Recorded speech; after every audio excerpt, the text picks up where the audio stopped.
Brothers and sisters, comrades and friends, welcome to another edition of Weekends with Jacobin. I am your host, Nando Vila. My regular co-host, Anna Kasparian, is off today, but we are very, very lucky to have Ariella Thornhill with us. Ariella is a board member of Jacobin. She's also a writer. She's the author of a forthcoming book called Socialist Sex Education. Am I correct? Yeah, Socialist Sex Ed. Socialist Sex Ed. Wow, that sounds fun. Hopefully it is. The goal of the book is to kind of teach sex education without naturalizing the effects of capitalism and inequality. So rather than say, like, if you get pregnant, your life is ruined, it unpacks why we have a society and social structures that create those outcomes. And then it talks to kids about what it would mean to fight for their rights, to sexual pleasure, to reproductive care, and to economic security. And so it looks at different campaigns where people have worked on these things, like the California teacher strike, asking for a nurse in every high school, and things like that. I'm very excited about it. And it's illustrated. I'm imagining like the new Beastie Boys song, like, you gotta fight for your right to sexual pleasure. Yeah, I'll work on recording. Yeah. Well, thank you so much for joining us. Thank you so much for filling in for Anna. I'm very happy to be here. Very excited for your commentary. I got a little sneak peek. It's absolutely terrifying, but in the best way possible. So I'm very excited. I want to remind the audience, of course. And I want to remind the audience, and we're going to do it this time, to send in your super chat questions for the end. Kale will gather them and read them. We're going to have Matt Karp on to talk about his gargantuan piece in Jacobin this week, this issue. It's just all the data you could ever want on the Bernie postmortem campaign. So we're very much looking forward to that. If you have any questions for him, send them in. I'm very excited for the show today, where it's going to be a good one. Me too. I'm very excited to talk to Matt. All righty. Now we got to do the Verso read. Obviously, Ariella, you know this well. You know how this works. This is what pays the bills. All right. So now you can join the Verso book club and get every new ebook that Verso publishes each month, as well as one or more new books in the mail if you choose a print subscription. All Verso book club members will also get 50% off all books for as long as you are a subscriber. To celebrate their 50th anniversary and the launch of the book club, each member tier is 50% off for the first 3 months. The Comrade tier is now $20. And if you join in September, you'll get Climate Crisis and the Global Green New Deal, The Political Economy of Saving the Planet by Noam Chomsky and Robert Pollin, Glitch Feminism, a Manifesto by Legacy Russell, Corona, Climate, Chronic Emergency, War, Communism in the 21st Century by Andreas Malm. Wow, that one sounds timely. Care Manifesto, The Politics of Interdependence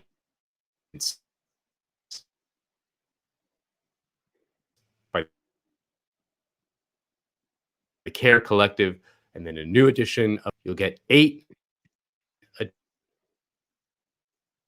additional. That's a deal. Verso. Looks like we're having. Yeah, this sounds great. Okay, yeah, little Ariel, glitchy, you ready to get but on the road?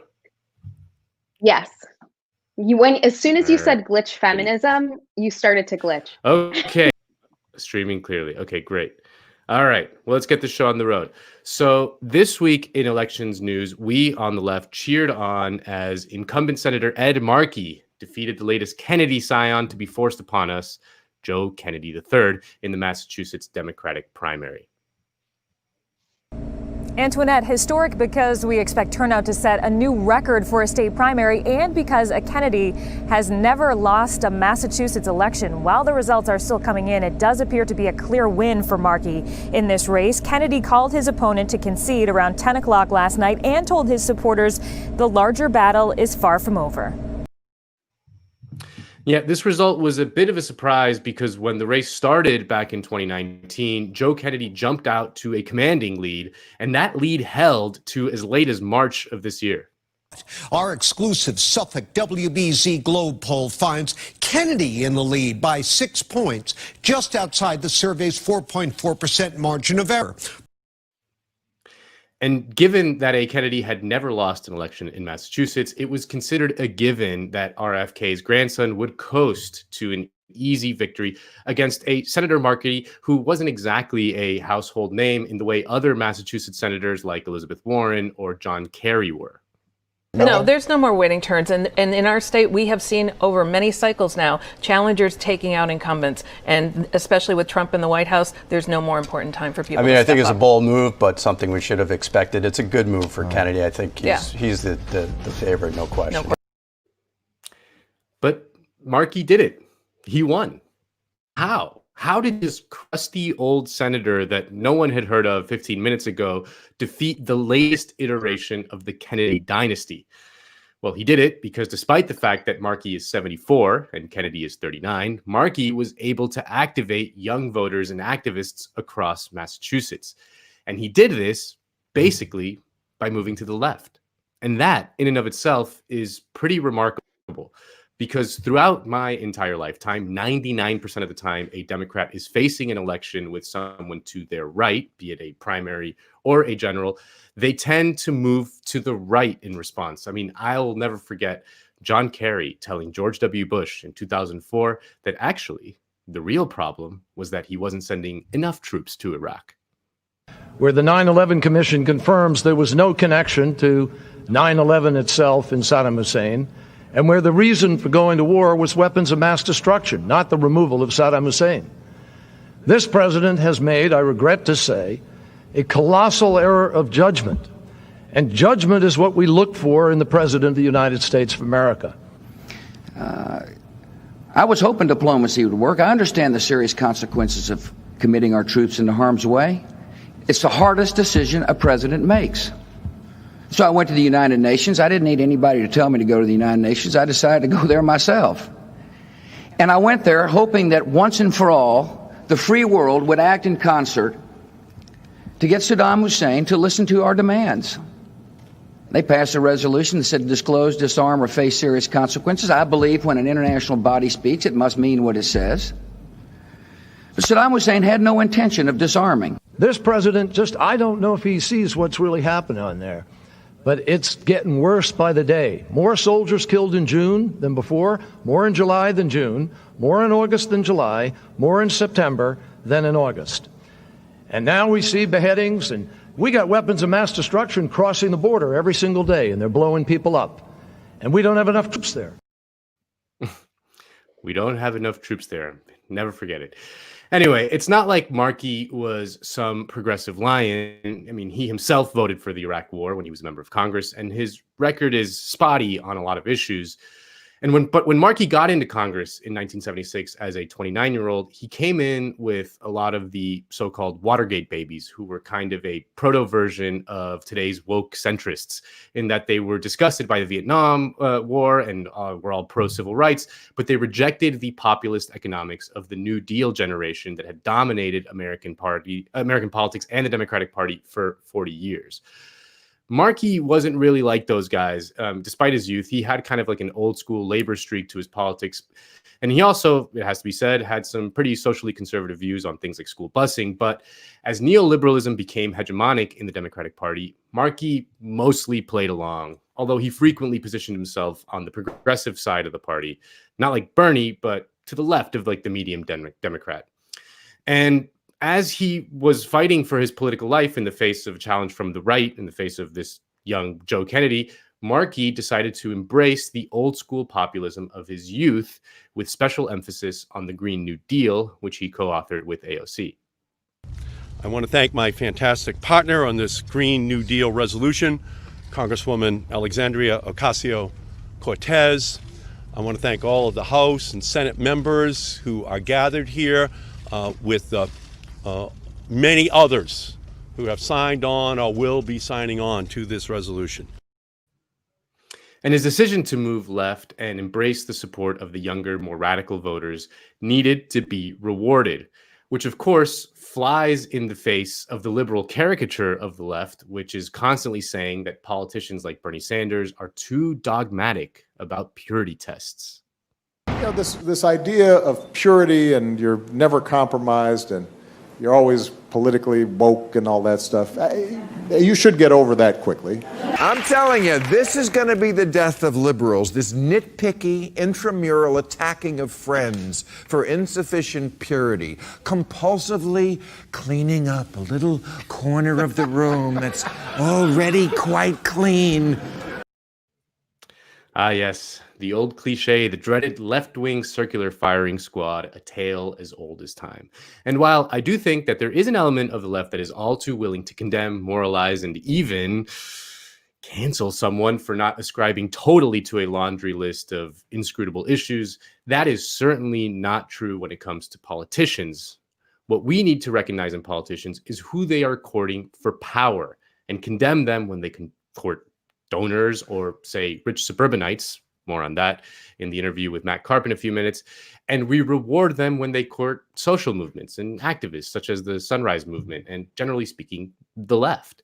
If they feel like they owe us for their power, they will govern for us. It doesn't matter what is in their hearts. What matters is the question, to whom do they owe power?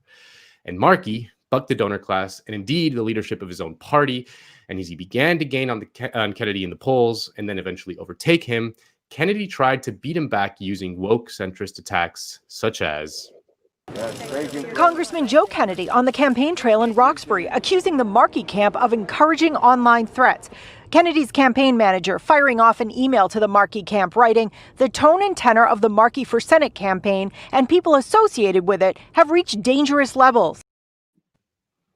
Yeah, they really tried the dreaded toxic online Bernie bro attack. They're tweeting snake emojis. The horror. But they didn't stop there. When the Boston Globe endorsed Markey, the Kennedy campaign essentially claimed it was due to racism. In a statement, Kennedy's campaign manager said, quote, "If you are one of the Globe's disproportionately white, well-off, educated readers, the past few decades have been pretty good for you. The status quo has delivered. Ed Markey has done just fine." And too often, Democratic politicians are terrified of actual conflict. I mean, whenever there's any disagreement in a debate, they're like, guys, we're not united. It just helps the Republicans. But Markey didn't blink in the face of cynical centrism. In fact, he went on the attack in the debates. He was merciless with Kennedy, and he even attacked the most hallowed totem of the Democratic Party by attacking the Kennedy name. We asked what we could do for our country. We went out. We did it. With all due respect, it's time to start asking what your country can do for you.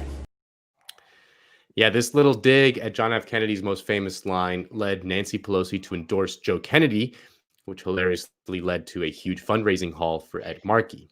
So yeah, Pelosi's toxic brand aside, Markey was rewarded for moving left, and that was a source of great frustration for the apparatchiks in the Democratic Party.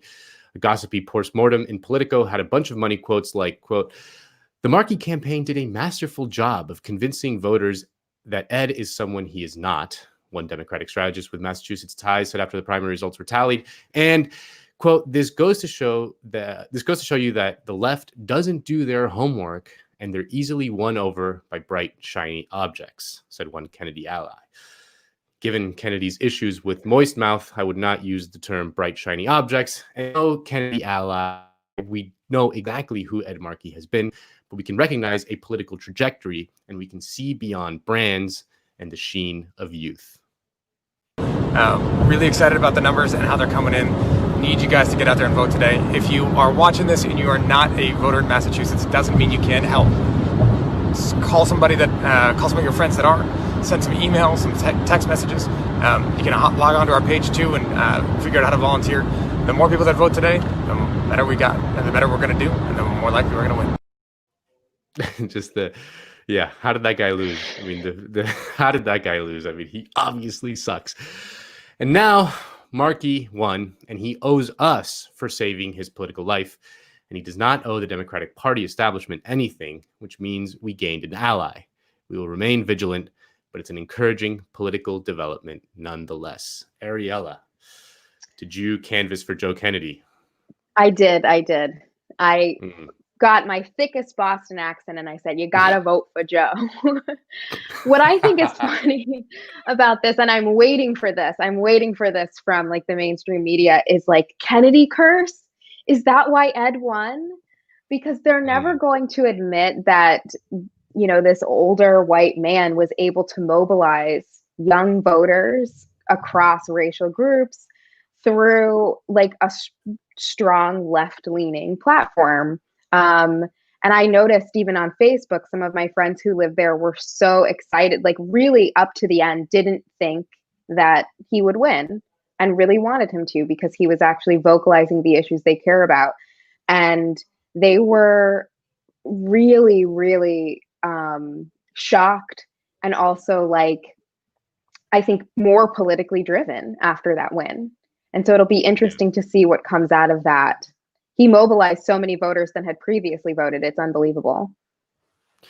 Yeah, it's similar to what Bernie Sanders was able to do, right? I mean, Bernie Sanders is like 900 years old, and but the most robust support comes from young, you know, multiracial people, and like political consultants and people in the mainstream media like can't comprehend the idea of someone not being attracted to vote for someone that just kind of looks like them, you know, like, why don't young Black people vote for Kamala Harris? You know what I mean?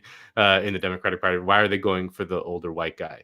But you know, they just can't comprehend that a lot of this just has to do with unabashed support for big universal programs that would improve their lives. Like, it's not rocket science. Exactly. And you grow a coalition by talking about the things that everyone is experiencing. If you're saying, you know, if you listen to the rallying cry of Occupy Wall Street, we are the 99%, and you have a platform that answers the needs of those people who are shut out of the labor market, who can't imagine their life improving, who can't afford basic needs, you're going to get those people on your side. It's interesting that, you know, Kennedy comes from a family that was known for its kind of good looks and charm, and this kind of political dynasty. And I think a lot of people were thinking, you know, this brand's going to carry him through. His good looks and charm contrast to Markey's, who, you know, is an older, saggier man who's got that kind of gruff, like Massachusetts vibe going on, which I find endearing, having grown up in Maine. They're sort of the same. Right. But people don't vote that way anymore. You know, it's too dire. Their needs feel too extreme to settle for that kind of like centrist charm, like offensive. Mm-hmm. So I think it'll be interesting. It'll be interesting to see the death of that, like, well, he's just an old white man kind of deal. Because, you know, he's an old white man who's very close to like a young brown woman who he co-wrote the Green New Deal bill with. We, especially younger people, are really seeing through that crass identitarian shift in the Democratic Party. Absolutely. Well, Ariella, you're up. Hit me. All right, my commentary. So when you said my commentary is scary in a good way, it's scary also in a bad way. It's right on the edge of sci-fi. So I'm calling this segment the new Terminators, because it centers around heartless, sometimes murderous technology. But in this case, it's not cyborg assassins doing the killing, it's the welfare benefit system. So in the US, over 40 million people have applied for unemployment benefits since the start of the pandemic. And with no end in sight, it's likely that number will keep increasing. We also have 12 million people who have lost their health insurance, and it's likely they will have to rely on Medicare for coverage. But look, 2.1 million, I mean, we can look and try to find little statistics here and there that make it seem a little bit better. Continuing claims, for example, came down by a few million, and I was happy about that for a second. And then I just had to think, wait a minute, 40 million people have lost their jobs in 10 weeks, either furloughed, temporarily off the job, or permanent layoffs. And when you think about who was working, Richard, at the beginning of March, think about the American labor market at the beginning of March. A quarter of those people are not working today. So that's what's really kind of the context, I think, here overall. So those people will be relying on public benefit systems for their basic needs. And the scaffolding for these systems, the way they decide who is eligible and how and when they get their benefits, is algorithmically based benefit management systems created by private companies and administered by the state. The result is what Professor Virginia Eubanks refers to as the digital poorhouse, a tech-based management system that monitors, controls, and punishes the poor. I think it's important to understand that one of the things I talk about in the book is something I call the digital poorhouse. And I talk about these systems taken together as creating an invisible digital prison for poor and working people.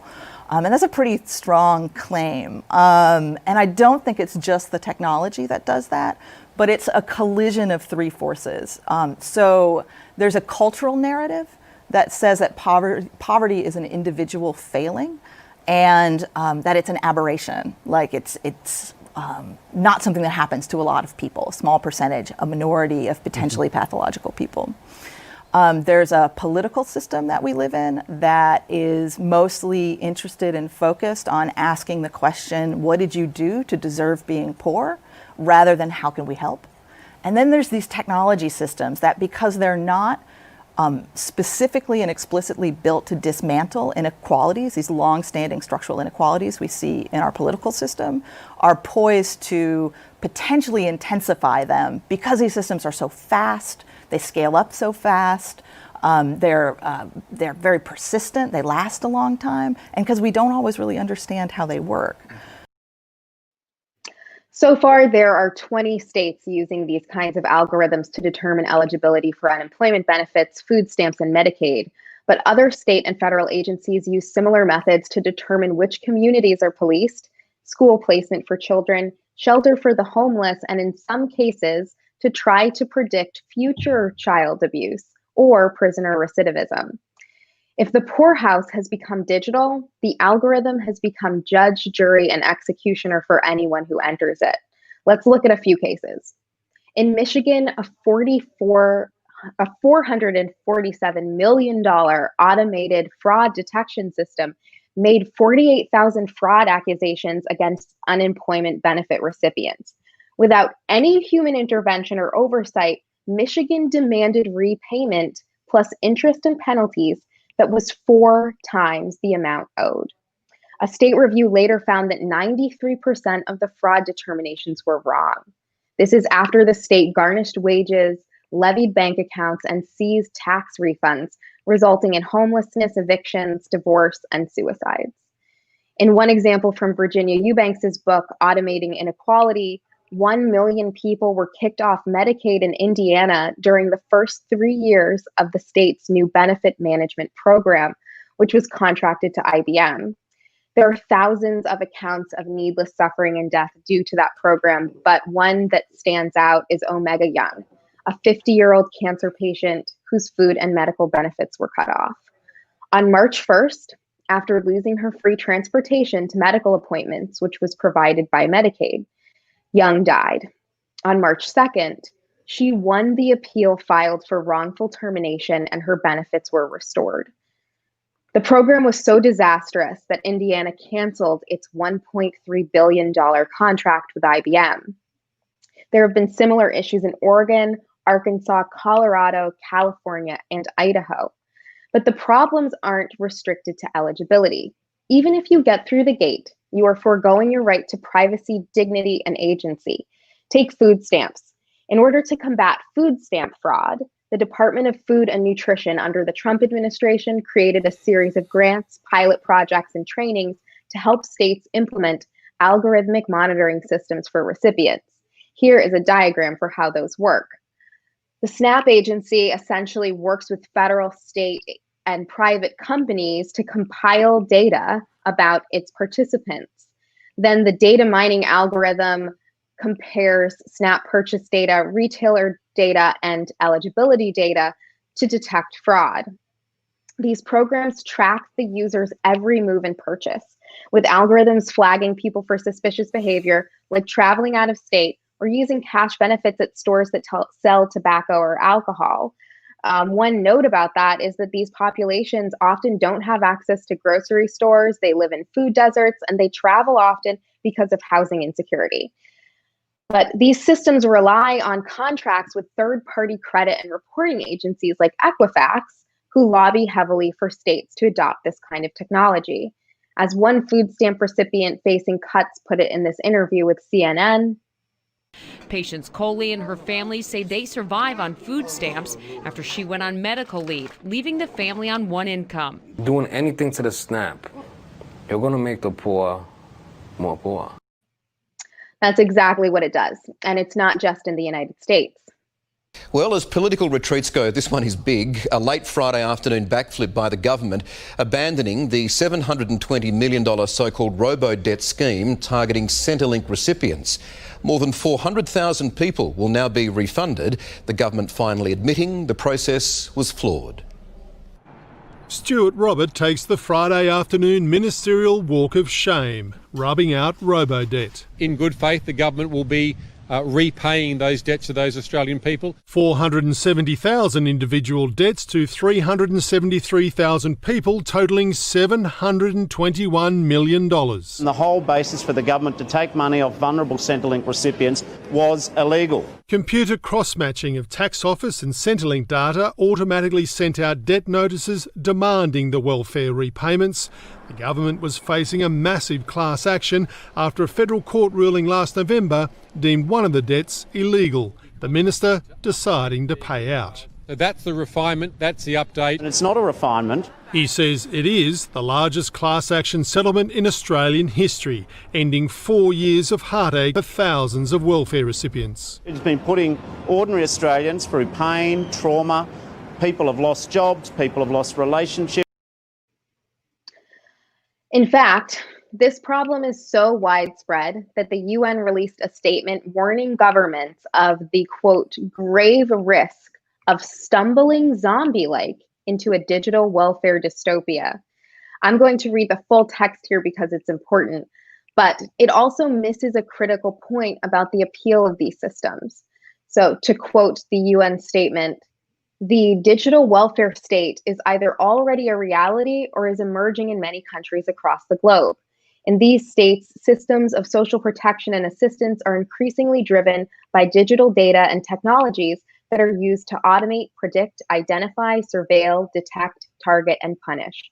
This report acknowledges the irresistible attractions for governments to move in this direction, but warns that there is a grave risk of stumbling zombie-like into a digital welfare dystopia.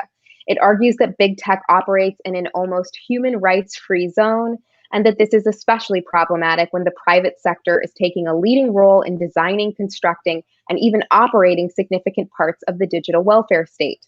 The report recommends that instead of obsessing about fraud, cost savings, sanctions, and market-driven definitions of efficiency, the starting point should be on how welfare budgets could be transformed through technology to ensure a higher standard of living for the vulnerable and disadvantaged. And the report continues to warn that, quote, digital welfare states risk becoming Trojan horses for neoliberal hostility towards social protection and regulation. But there's more to it than hostility or control. The new Terminators enjoy support from both sides of the aisle. Republicans focus on their fraud prevention abilities, while Democrats tout their efficiency and praise smart solutions that save government money. Take Kamala Harris's book, Smart on Crime. Kamala praises the CompStat program in Smart on Crime, saying, CompStat is an example of a new way management ideas can create more efficient use of police resources.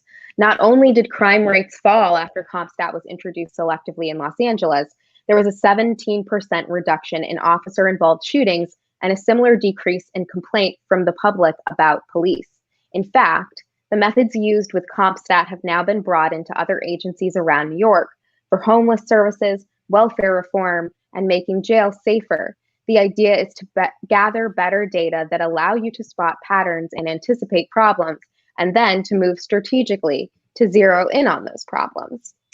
So we have to ask ourselves why politicians on both sides of the aisle are so committed to the use of algorithms and predictive analysis to rationalize service provision. We need to look at our current crisis to see, we need only look at our current crisis to see why. In state after state, lawmakers are wondering if a $600 a week unemployment benefit will discourage people from working. Some states even require bosses to report on employees who don't go back to work.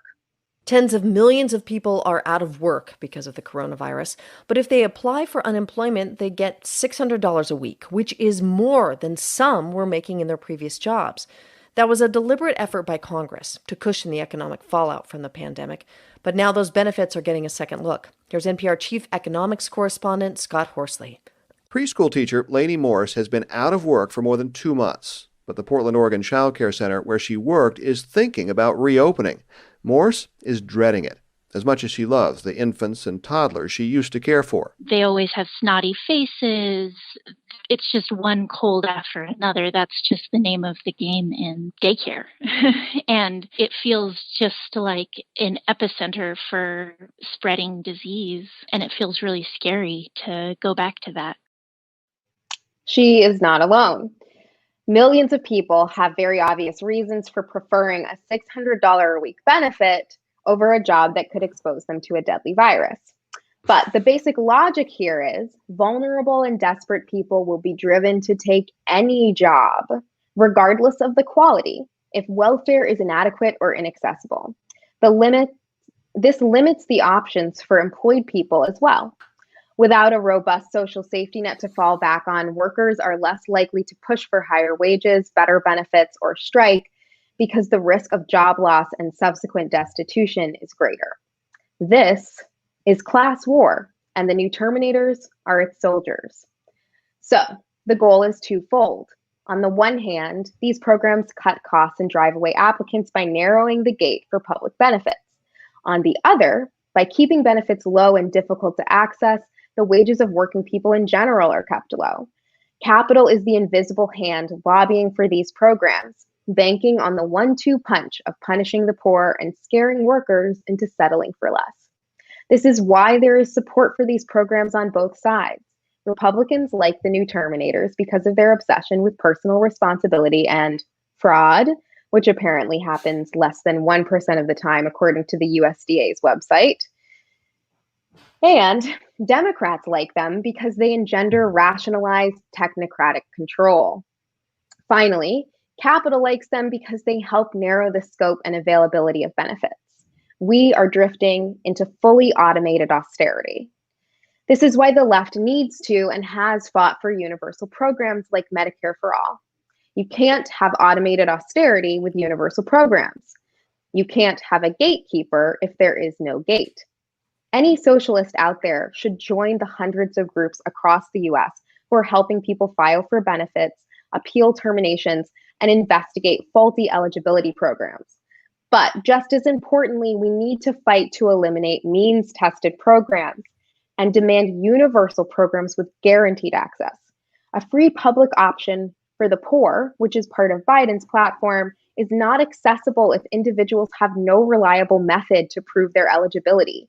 A boost to unemployment or food stamp benefits is meaningless if individuals are denied entry or open themselves up to baseless fraud charges when they apply. For the time being, digital welfare seems inevitable, but people have fought back on the local level to repeal bad systems or try to make them more transparent, equitable, and governed by democratic oversight. To quote Sarah Connor, "The unknown future rolls towards us. I face it for the first time with a sense of hope. Because if a machine, a Terminator, can learn the value of human life, maybe we can too." Wow. Yeah, that sounds Scary. like a neoliberal dystopia if I've ever seen one. You know, the algorithm governs our lives. The algorithm is the kind of big brother, big boss man. It's The horrifying. other part of the story is the algorithm is taking people's jobs. It's taking the jobs of care workers and social workers who normally work to help people get these services. And they're being replaced, or in some cases, they're being told they have to work for the company that oversees these, like IBM. And so it's also an attack on those public sector unions as well. They're doing it all. You know, I touched on in my commentary how the the populist New Dealers kind of dominated American politics for 40 years. And the complaint that always came from the right, from Republicans, was that, man, these Democrats, all they do is tax, tax, tax, spend, spend, spend, win, win, win. Like, they understood that these big kind of tax and spend programs ultimately are popular with people because they improve people's lives. And it's been pretty obvious that as soon as the Democrats have embraced the logic of austerity as a sort of kind of prime goal, and you're starting to see whispers of it in the Joe Biden, like in a future Joe Biden administration, whereas Republicans, even though they talk about austerity a lot, like they've really like kind of embraced deficits. Obviously they do it in a horrible way through tax cuts and increased military spending, but they have now dominated American politics as they've embraced kind of the flip side. So it's interesting to see just how that works. You know, obviously we would rather have the tax, spend, win, win, win, than just tax cuts and military spending. But right now we don't have that alternative outside of, like you said, the groups advocating for the big social programs, Medicare for all, Green New Deal. Yeah. And, you can see why there's this kind of vitriolic pushback against that from people who are, centrist Democrats who really want these kinds of means-tested programs to work hand in hand with this tech. And it's part of this kind of neoliberal technocratic agenda where, for instance, Kamala Harris and Joe Biden, I spent a long time looking at his website. I looked at Trump's too, because I'm fair and balanced. And Trump's has nothing. There's nothing about his platform.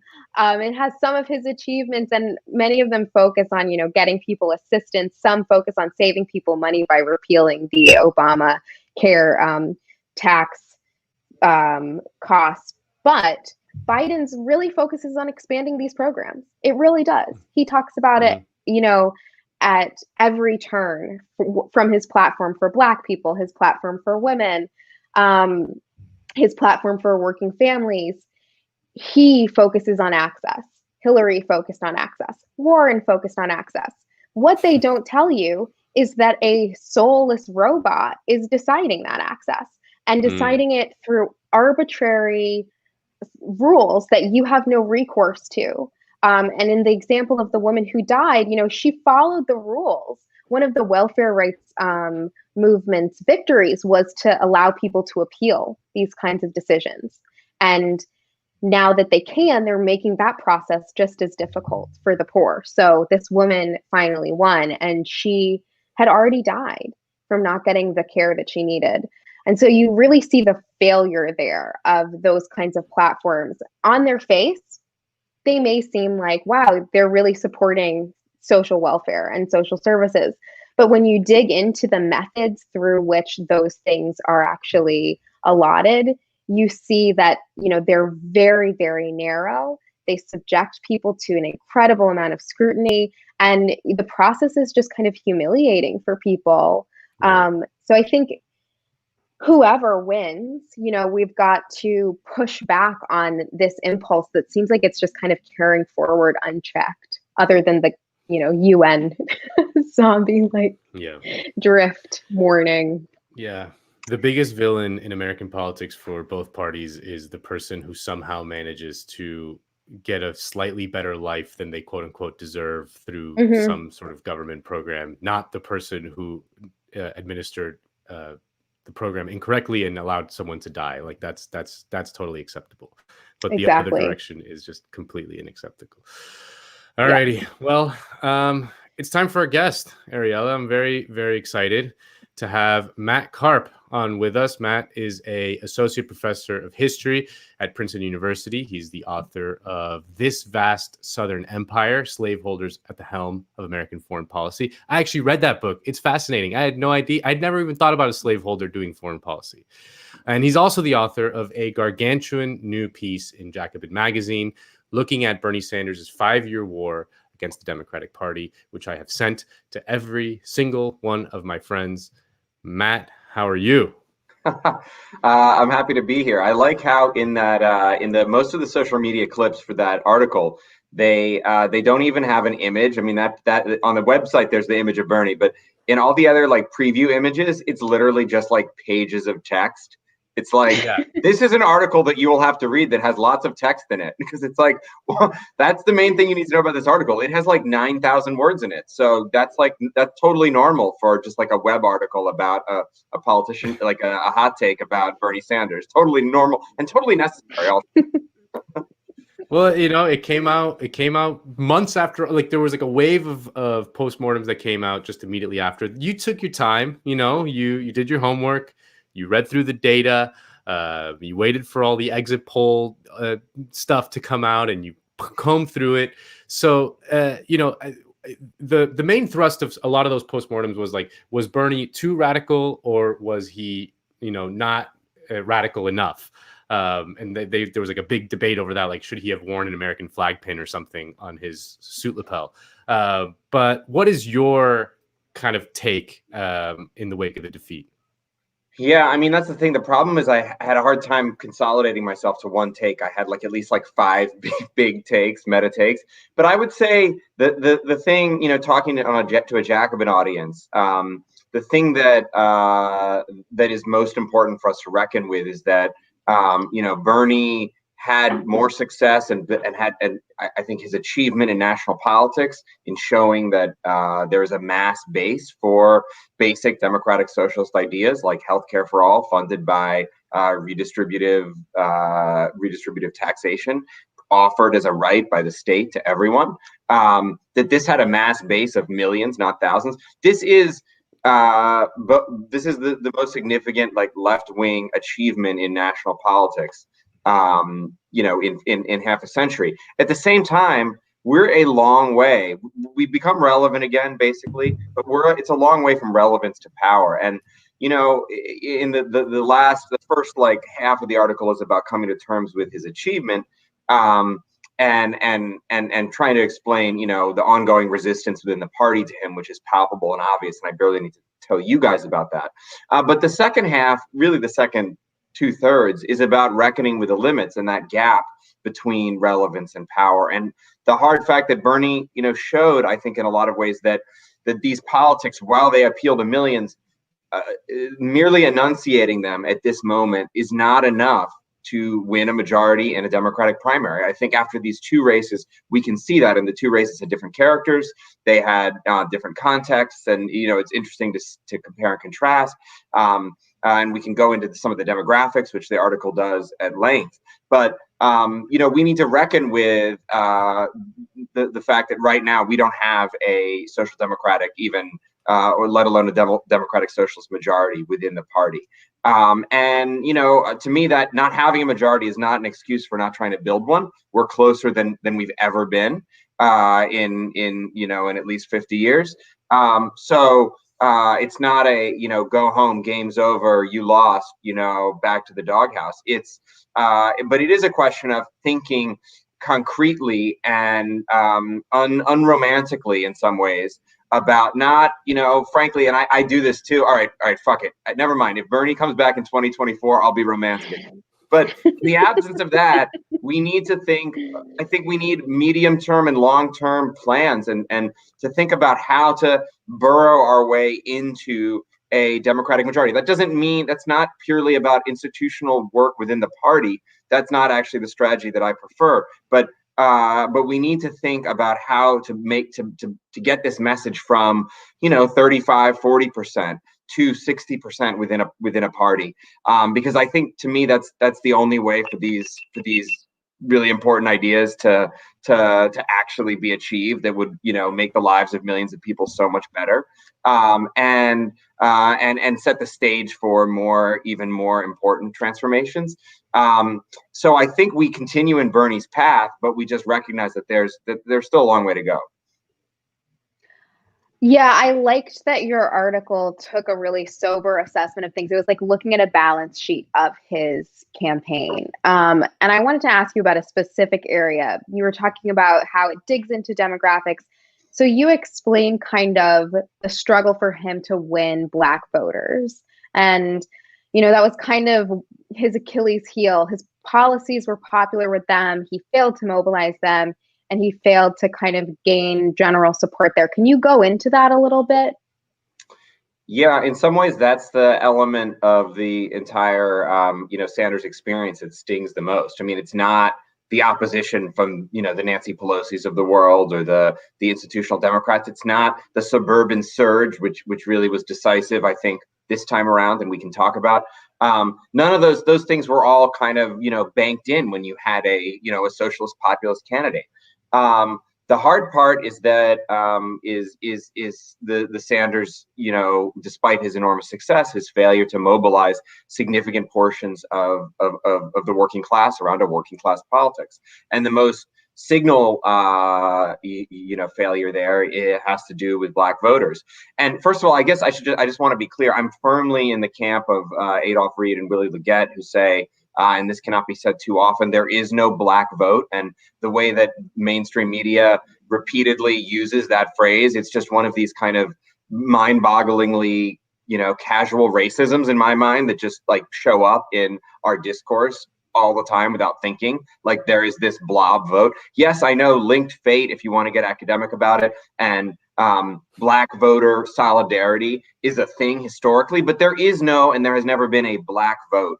But what Sanders failed to do was win enough black votes. He failed to, if you will, split a larger portion of black voters to break in his direction. And I think after two campaigns and after the failure of a progressive, even the Sanders style left in a number of other local and state race contexts to do that, we have to reflect on this as a major challenge for the left going forward in a way that I don't think I've really seen a lot of wrestling with this, a lot of hard wrestling with it. Part of it is that within the Sanders world, that the attack has been so often so dishonest from neoliberal types who just want to say, well, ending racism, breaking up the banks won't end racism, blah blah blah blah blah, and we're so used to rebutting this like very cynical kind of neoliberal identity politics that and we're so or trumpeting the way in which, well, Bernie he won Latino voters, and there were some polls before this election that had him ahead with black voters in some states, and running even almost with Biden before South Carolina with black voters.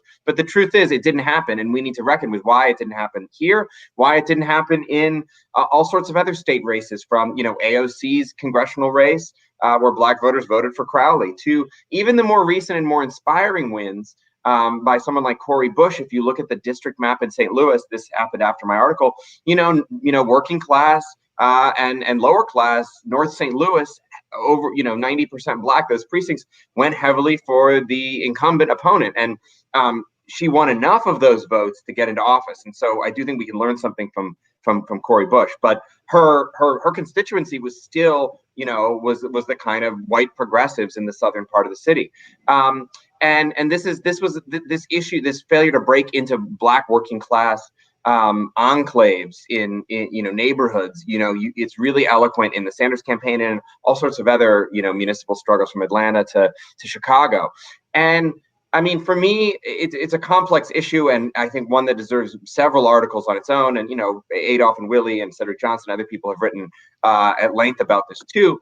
But I think for me, my angle on this, my one little contribution, I think that I would emphasize is Obama. I don't think we can underrate the importance of Obama in transforming the Democratic Party in his own image and making not just black politicians like the Jim Clyburns or the Hakeem Jefferieses of the world central to the party, not the way that they operated in Bill Clinton's Democratic Party, which was kind of brought in very cynically when needed for votes, but then reproved at every turn and told to pull up their pants and lectured at Stone Mountain and all sorts of horrible shit. When the party of Obama has made black voters the kind of spiritual center of the party. And of course, it hasn't helped the overwhelming majority of African Americans. Black wealth was destroyed under Obama, et cetera. We know the material story. But I think the symbolic story is important, both that he was the first black president and also the way in which he represented a kind of symbolic changing of the guard within the party and the way the party presents itself. And I think in the absence of a kind of real material politics that has already made a difference in people's lives, which hasn't happened yet, I think it's reasonable on a lot of levels for people to stick with that kind of affective and symbolic bond with Obama, especially if all of the institutional politics around you who have delivered what what small benefits what small pork barrel benefits you have gotten in, say, South Carolina, for a Clyburn constituent. That combination of institutional and kind of symbolic politics is potent. And I don't think we can just expect that we're going to turn it on its head by saying Medicare for all 10,000 times. And we've learned that. So what I would say, the only faint, this is a long answer, I'm sorry, but the faint glimmer of hope is, now we do have there is a Cori Bush, there is a Jamal Bowman, who, won another important victory recently.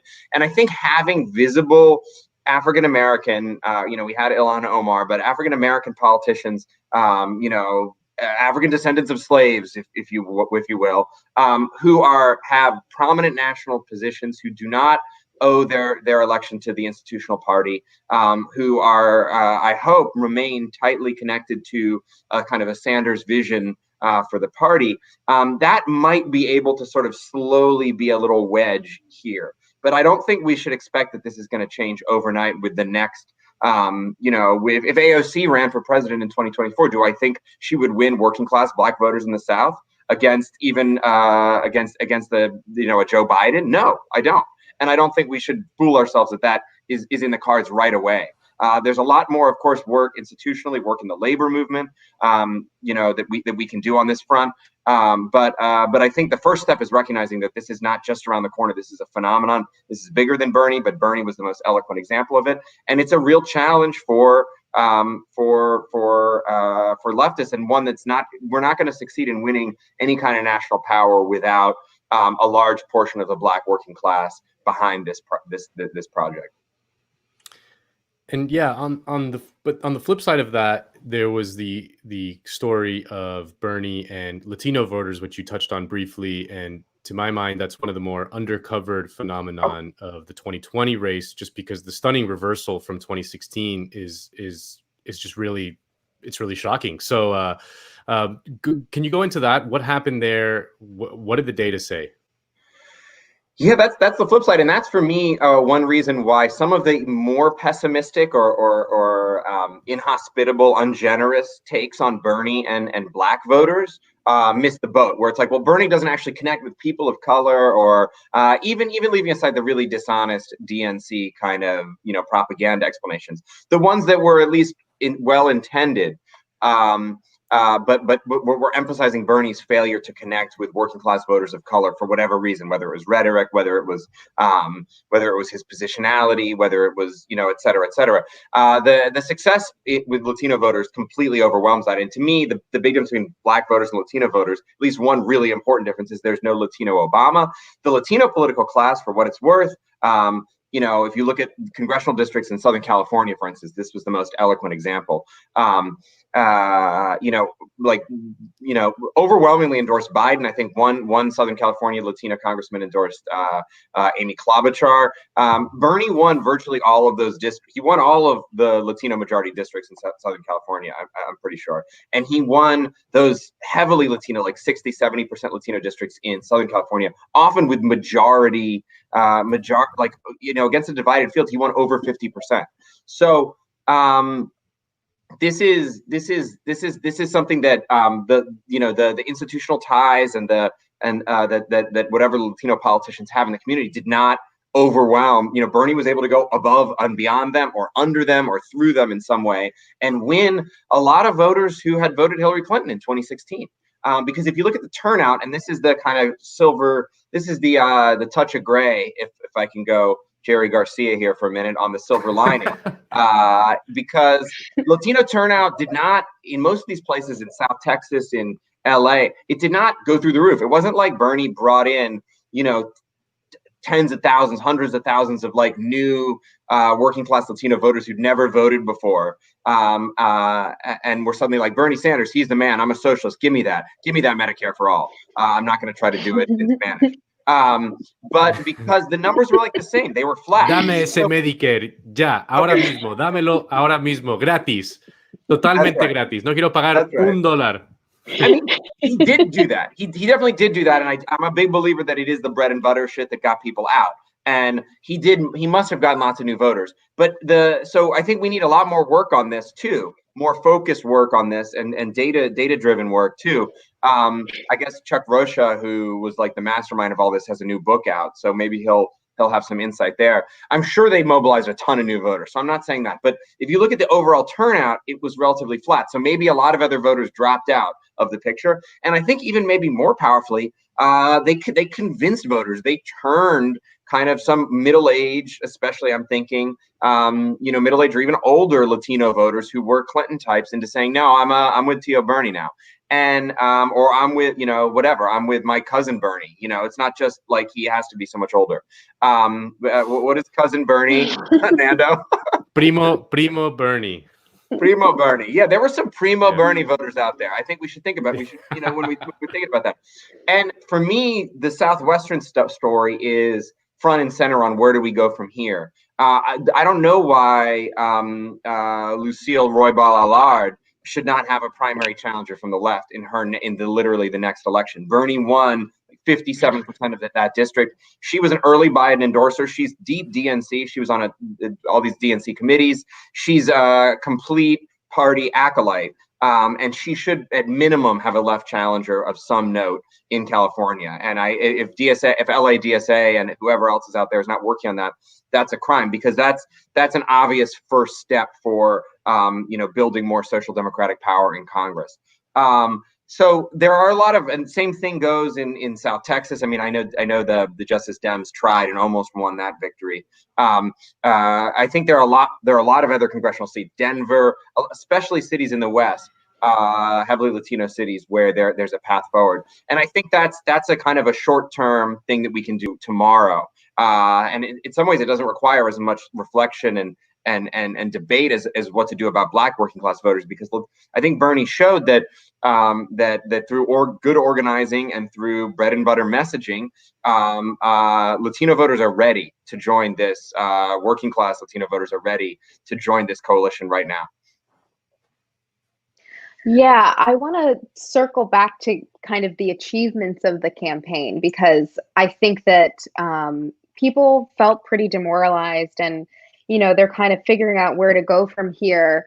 And you seem to make the argument in the article that it's like the cohesion of the DNC that stands between translating support for universal programs into national electoral victories, which rings true to me. But I wonder what, you say to those people who I think are generally well-meaning and who take from that lesson that they should move towards a third party, or like the Greens, or, a Democratic Socialist Party that kind of stands on its own. Yeah, first of all, just to clarify and to throw and to one of the main arguments of the piece is, yes, just to sort of restate what you said.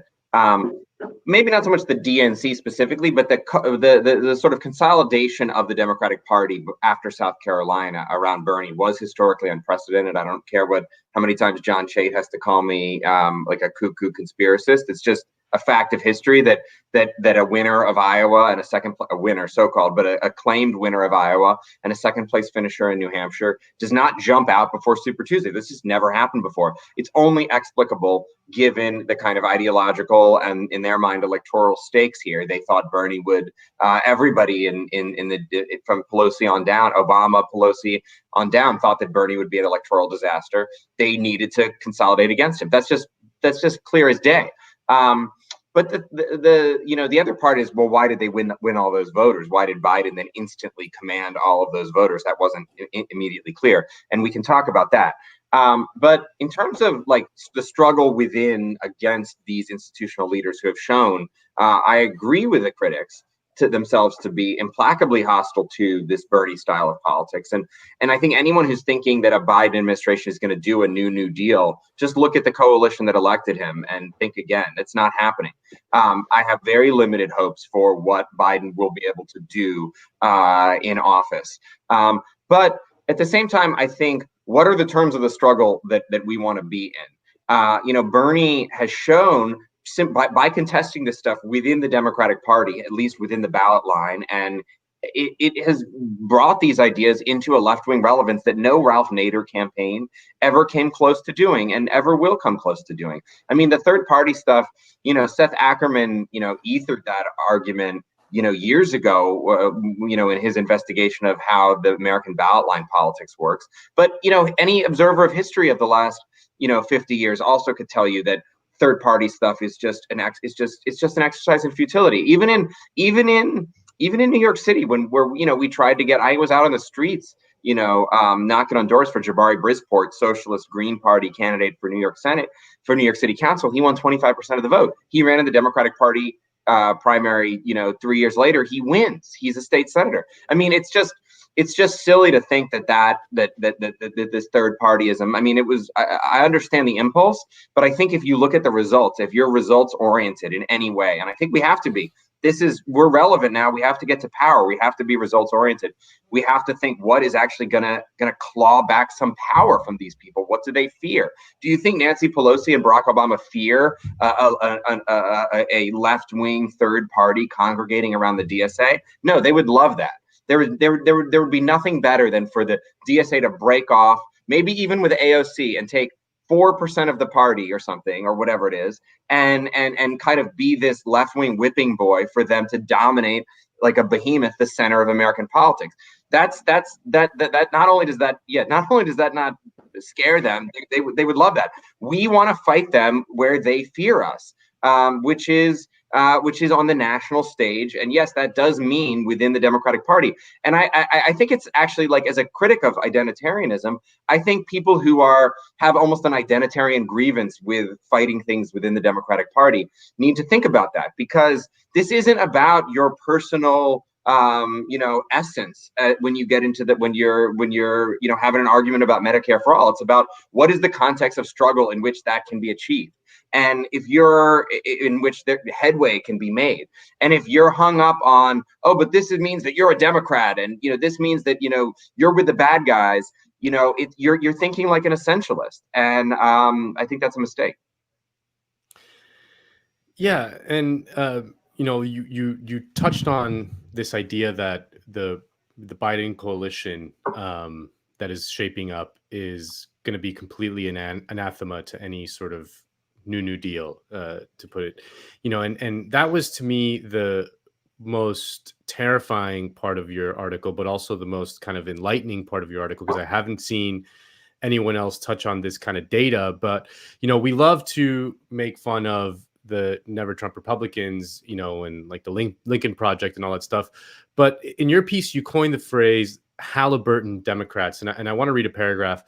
In retrospect, neither Jacobin nor Vox anticipated the real story of the 2020 primary, which did not involve Warren-style liberals, but a much more conservative tribe of wealthy suburbanites, disaffected Republicans who, since the 2016 election, have thrown themselves whole into Democratic Party politics, all across the Sun Belt, from the defense contractors of Northern Virginia to the energy corporations of Texas and California. Joe Biden was boosted not just by Patagonia Democrats, but by newfound Chevron, Raytheon, and Halliburton Democrats. And like some of the data you'd point to, like just 100% increases in turnout for Democratic primary in some of these ultra wealthy districts, is just, that seems to me like the most very understudied thing, but also a very terrifying thing.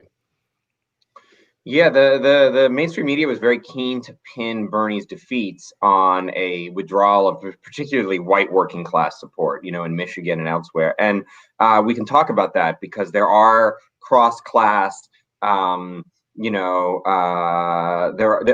cross-race issues with Bernie's working class support and just the level of working class participation in politics more generally over the last several decades. That's something that we shouldn't wish away. But if you actually look at the numbers, the overwhelming difference between 16 and 20 for Bernie in Michigan and everywhere else was not with working class voters or in working class precincts. The new voters who came out and hammered him were voters making over $100,000 a year. You can see that in the Michigan exits very clearly. But even beyond Michigan, if you look at the precincts, counties are one thing, but I do think it's really useful to look at these turnout differences in precincts at the neighborhood level, because counties, even a rich county like Montgomery County, Maryland, or Westchester County, New York, or whatever, has incredible diversity racially, but economically inside it. And this is America. You have people sleeping on the streets next to giant mansions, and so you need to find those enclaves of geographically, almost, because they do exist, those gated communities in the energy corridor of Houston, where you can really sense, okay, well, what's happening here at this level. And the turnout, it just actually staggered me, not just from, we talked to the Patagonia Democrats. They were the kind of, immigrants are welcome here, except probably not in my, $1.7 million home in Cambridge, or something. They're welcome here to cut my grass or something. That's the kind of Warren Democrats that we would be dunking on, we were fighting with during the primary as Bernie people. I probably, in some ways, I think I missed the boat by dunking on them, because the truth is, a lot of those folks, if Bernie had been the nominee, they would have been our allies. They would have come through in a Bernie versus Trump contest, no question. And I think ultimately we do need some upper middle class support for this project. So if anything, I probably regret a little bit of the stinginess of some of those dunk attempts on the Patagonia Democrats, because the other group that came in are basically Enron executives, in Houston, and Raytheon employees in Northern Virginia. And I actually got an email from a guy who's like, I'm one of your Halliburton Democrats in Northern Virginia. My first choice was Buttigieg. Anyway, great, good data. I was like, okay, great. I was like, I'm glad that Jacobin is reaching. We'll have Halliburton socialists soon. Yeah, Halliburton socialists. That's what we need. These places were, this is like literally where George Bush, was raised. George and Jeb Bush grew up in Tanglewood, Houston. These are, where Joel Osteen lives. These are really rich. That's just the tip of the spear. But if you look at a lot of these districts in, say, Charlotte or Raleigh, North Carolina, if you look at these places that were heavily Republican and much more Republican primary turnout several years ago, 4 years ago, or certainly before that, they've now become active Democrats because of this never Trumpism thing. And we thought it was a media phenomenon. We joked about it. But it turns out there are a lot of, we thought they were like Jennifer Rubin was speaking to a room full of no one, but it turned out she was speaking to a room full of, future Democratic primary voters. And she was making a lot of sense to them when she said that, President Trump was a Putin-loving, populist, and needed to be restrained because he might do Medicare for all, or whatever she says, And this is a new block that we have to reckon with in the short term. Certainly, I think they're going to make their voices heard in the Biden administration. They're going to be on the bleeding edge of austerity, I imagine. And if Biden wins, if Biden loses, they're going to probably gain even more power within the party, because they're going to be they've already been promoted to front and center of the resistance, and that resistance will become even more urgent in a Trump second term. So either way, we're going to have to deal with them. I don't think they're just going to slink back to the Republican Party after Trump. I think they see the Democrats as the party of kind of a sort of technocracy, and they want to be the right wing of that party. I don't know what else there is to be said, but I guess this goes to another part of the article is, I don't think we can beat them by convincing them of anything. We need to outnumber them. We need to swamp them at the polls with people who didn't vote in this year's election. Yeah, I think that is a really crucial point and absolutely underinvestigated. And I also think you're seeing people in the Republican Party look at that constituency and imagine it as a glistening ham. Michigan's governor just endorsed Biden. I listened to an interview with him, and I just found a quote that he said. He called Trump a bully and said, being strong is standing up for your convictions. Being a bully is trying to intimidate those who are perceived to be weaker or a threat. This is what Snyder said. And then he said, as a proud nerd, I have had to deal with bullies over many years. It is a tragedy watching our world suffer from one. But I do think What a cell phone. Nerds against clean drinking water in Flint, Michigan. Yeah. Exactly. Yeah. I think this kind of pushing to be the right wing of the technocracy is absolutely right. I think that's kind of what he's getting at with the nerd thing.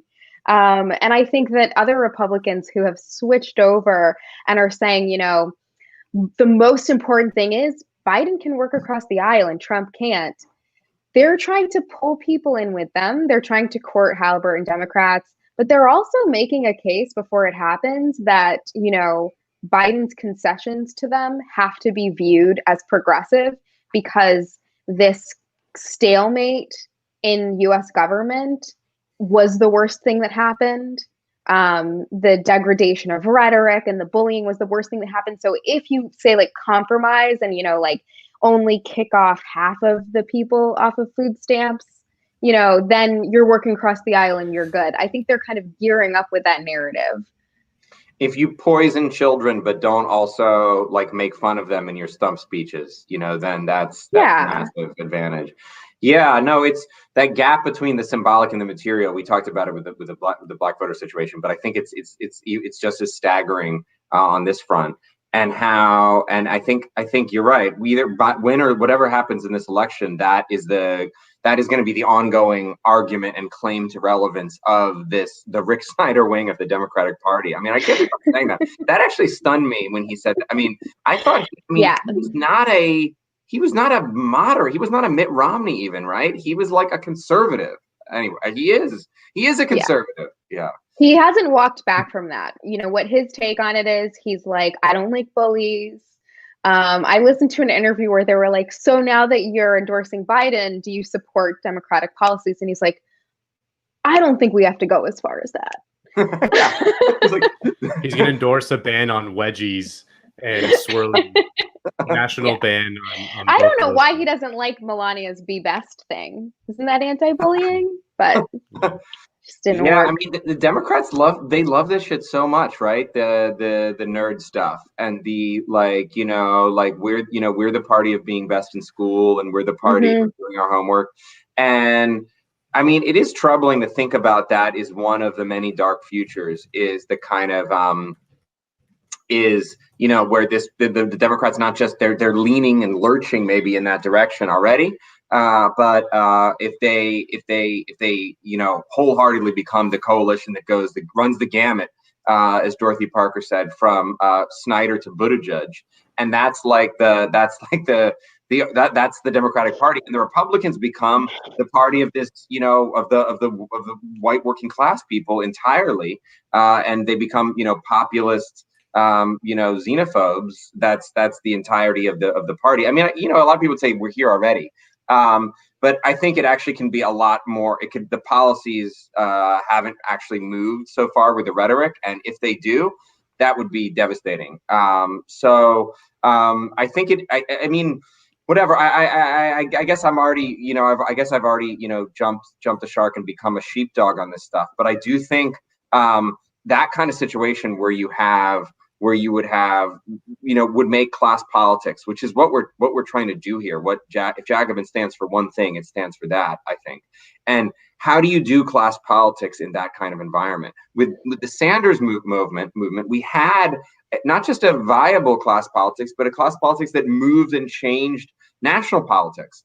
And to surrender that, to just throw your hands up and say, and retreat to, to kind of a sort of, studied, affected indifference to all the stuff that happens, to give up on that kind of class struggle as these parties continue their realignment.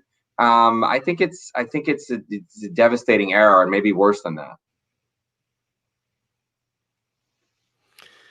Well, Matt, thank you so much for talking about your piece. I would love it if you could stay on for our SALT segment, because I think it dovetails nicely with what we just ended on, and this kind of influx of Halliburton Democrats into the Democratic Party, because this week was, I thought, like a culture war battle that was ripe for that exact thing, which was when Jeffrey Goldberg published in The Atlantic a scoop that 2 years ago, Trump said that military veterans were losers, that he canceled a visit to the cemetery outside of the American cemetery outside of Paris, saying, why should I go to that cemetery? It's filled with losers. And in a separate conversation on the same trip, Trump referred to the more than 1,800 Marines who lost their lives at Belleau Wood as suckers for getting killed.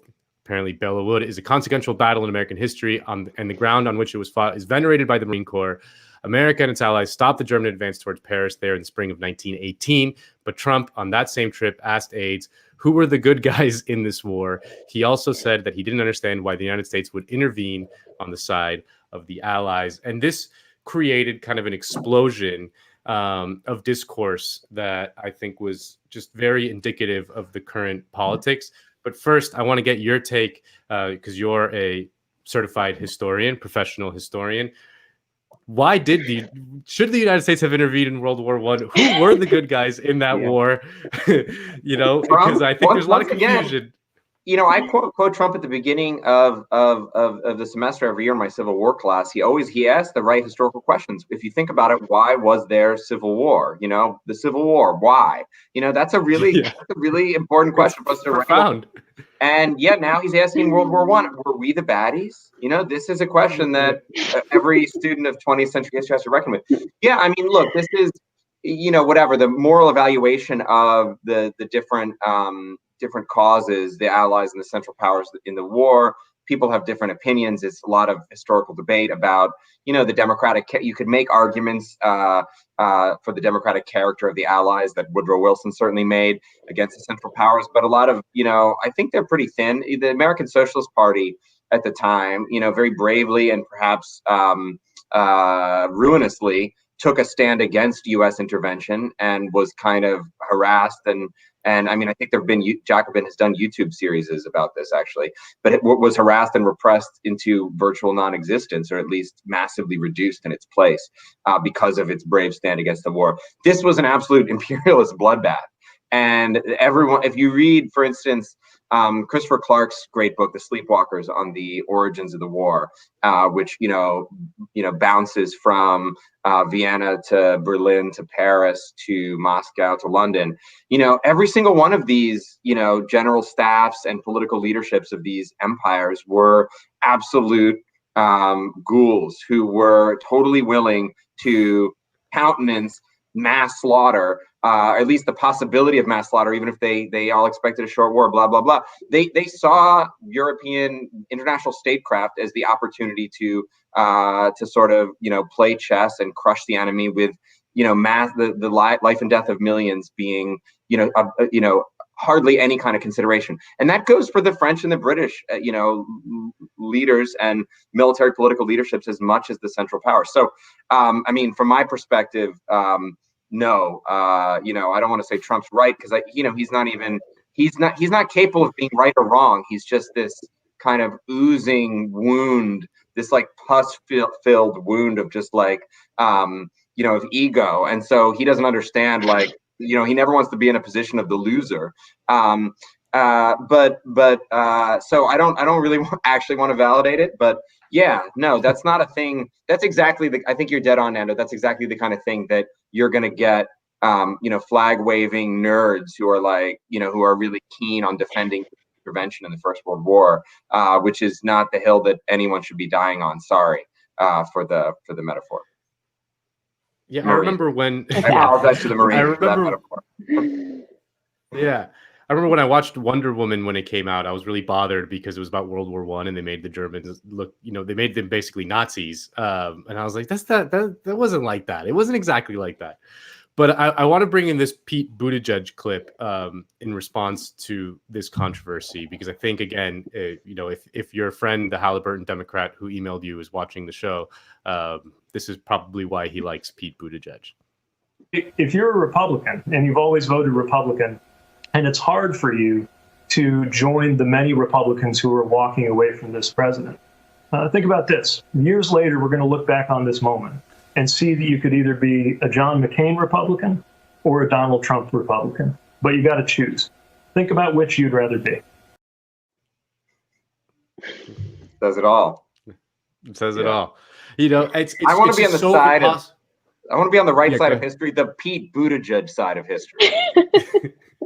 The scolding TA who's like, come on, guys. You got to choose. He's very... It's just impossible to imagine a Republican saying the same thing. You know, like, I just want to talk to my Democratic friends out there. What kind of Democrat are you? Are you a Bill Clinton Democrat, or are you a Bernie Sanders Democrat, or something like that? Like, it's just, it's so unimaginable for them to do the same thing. So yeah, but the other, Oh, go ahead. Go ahead. No, I'm not gonna. I was gonna make it even a sort of a wimpy partial defense of it, but I'm not gonna do that. I just, yeah. But yeah, do it in the comments under it on YouTube. I mean, I guess I would just say, just look. This is an artifact of what happened in the primary. I guess that's all I'll say. That's not a defense. It's just an analysis, because these are the voters that they mobilized. These are the voters that actually came out in huge numbers. This is the army that Joe Biden's going to war with. So, to be honest, like, you know, I actually think some of the progressives out there who like Joe Biden needs to just like get behind Medicare for, I mean, I don't know who they're talking to, who they think they're talking to. That's not happening. It's not happening. I mean, maybe they think that they're showing Joe Biden's, you know, indifference to working people. So fine, if you think that works, go for it. But that's not happening. The army that they went to war with is this Halliburton army. So that they don't have a lot of choice. If they're going to beat Trump, if they're actually going to win the battle, they have to use these weapons. So those are the voters that they need. Those voters in the home renovation voter, the home renovation caucus of greater Milwaukee. They need those voters now, and they're not going to get them by talking about wages or whatever. They're going to get jobs. Yeah. They're going to get them by talking about stupid, shit that Trump says about historical events that somebody's dad once read in a book, and therefore are like the most important thing, in the country right now.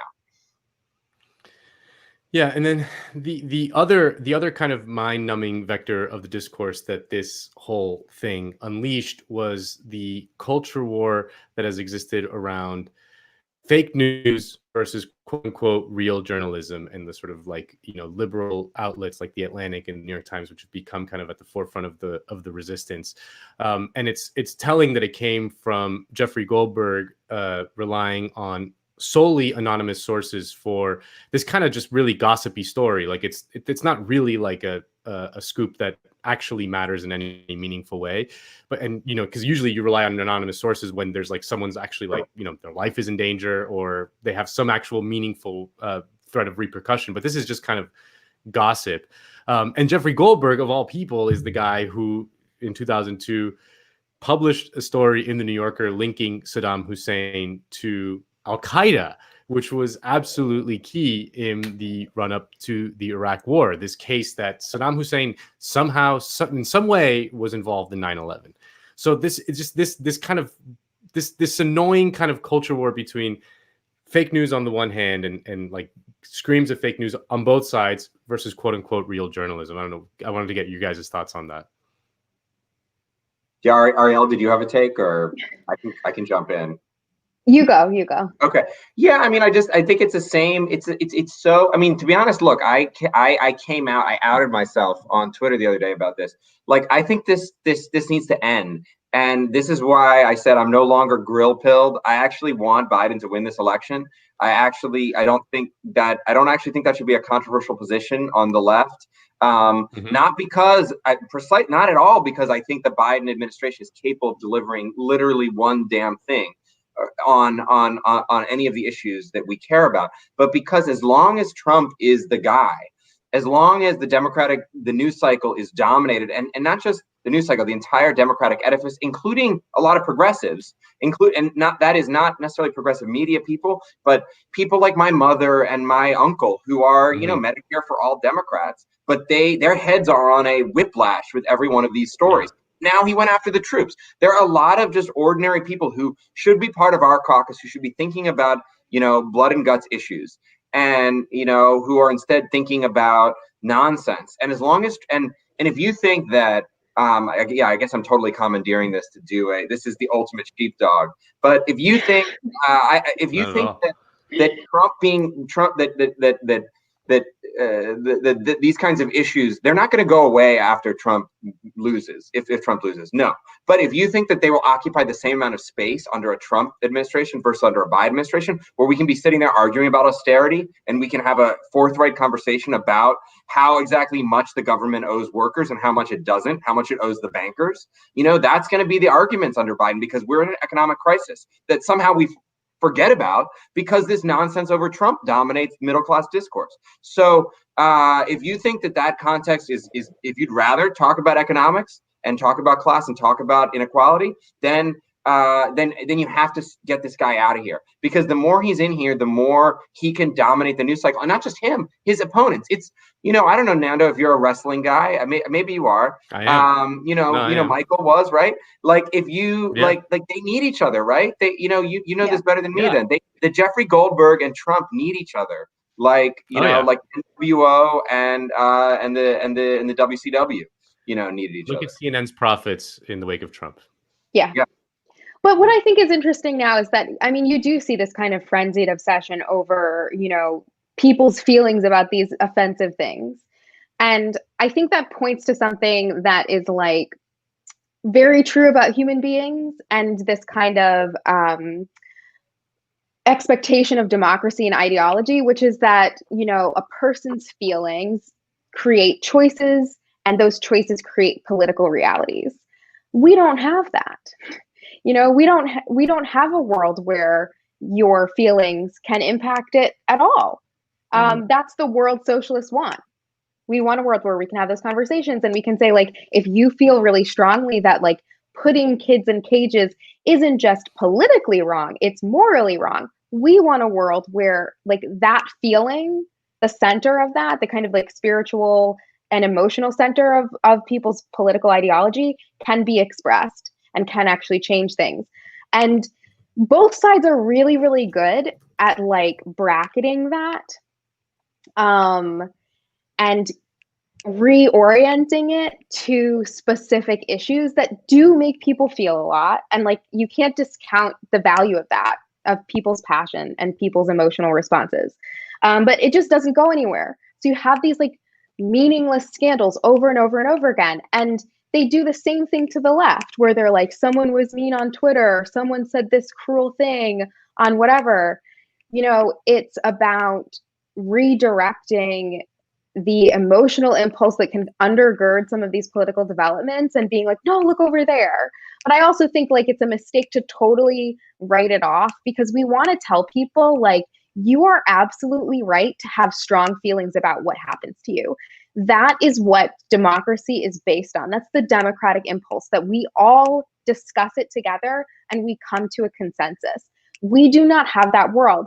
One of the reasons we don't is because like you're constantly being distracted or reoriented with like Trump's burn book, basically. And so I think as democratic socialists, we need to, really focus on why people come to that to begin with, why democracy actually like relies on and fosters the honest expression of emotion and passion in political ideology, and like why it's the only option that can.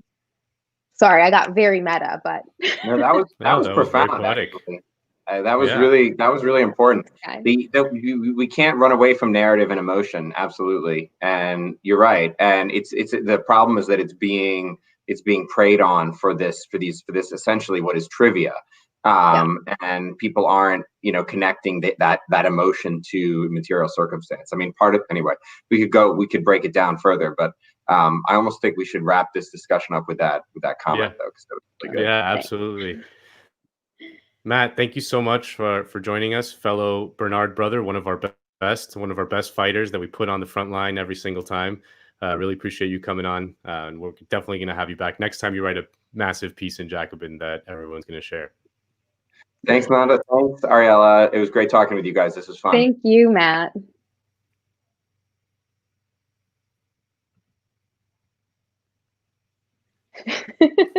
Well, I guess I'll jump in. Hey, guys. Hi, Kale. How's it going? Hey, Kale. Today's show's been great. Ariel, thank you so much for stepping up and doing today's show. Sorry to get, after your meta comment, I now have to get meta about the show a little bit. That's But fine. Break the fourth wall. Yeah. If only we can bring our wonderful audience on the show with us. Although I'm going to do that for a moment because there was a comment that was just too funny to pass up. But before I do that, if people do have super chat questions, they should put it in the live chat, and we'll try to answer them, or at least some of them, in the next couple minutes. But someone was asking, someone was saying, ooh, Nando, where'd you go? He doesn't want to hear this. He doesn't, because the comment was asking, is Nando at the dentist's office? This is in previous episodes. He is. Nando, sorry. People want to know, are you at the dentist office right now? What's up with your background, dude? Yeah. What's wrong with it? It's a photo. I don't know. It's like a beach or something. All right, if you say so. I thought it was a wall of like sticky notes or something. Or yeah, like it's like a beach. Those are like umbrellas on a beach.